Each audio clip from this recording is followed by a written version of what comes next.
Hey, life groups, and happy Thanksgiving weekend or week to you. I hope you had a meaningful time celebrating, whether with friends or family, or maybe even as a life group. You have just considered what you're thankful for, or we're celebrating Thanksgiving together as we're grateful to God for who He is and all He provides for us.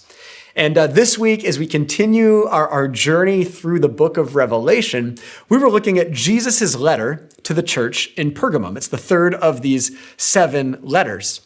And this is a letter where, as Jesus was writing to the people of Pergamum, the city of Pergamum was known for, I described it as its words and worship, all of its ideas about life and the gods and faith and fulfillment and transcendence, and also had become like the capital city of worship throughout the Roman Empire, at least in Asia Minor.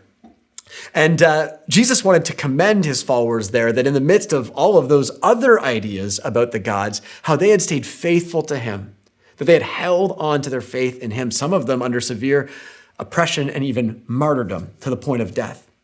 And yet, like most of these letters, Jesus also had some correction for them because he wanted to address some ways they were missing out on the full truth of the full life in him that he has for them.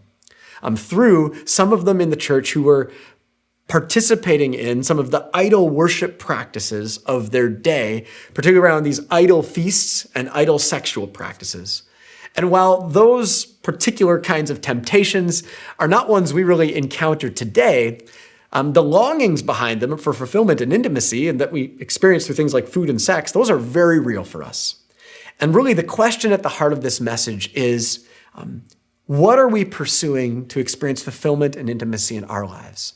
And are we trusting in Jesus' way and Jesus' truth to be the pathway to full and true fulfillment? Or are we chasing fulfillment or chasing intimacy in unhealthy or even destructive ways? And Jesus' encouragement for us is to use the word repent, which means to rethink, to reconsider that, as he does not want us walking down paths that can be destructive to our lives or the lives of others. So I invite you to process this whole conversation together. Obviously, it could be a sensitive or delicate topic, so let's be sensitive to one another.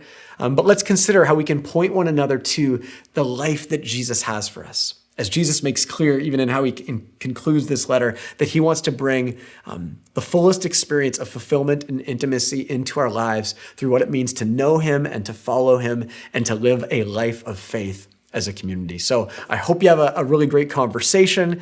Follow the conversation starters to help guide your questions and reflections. And most of all, I hope we can encourage one another to experience more of who Jesus is among us as a church community.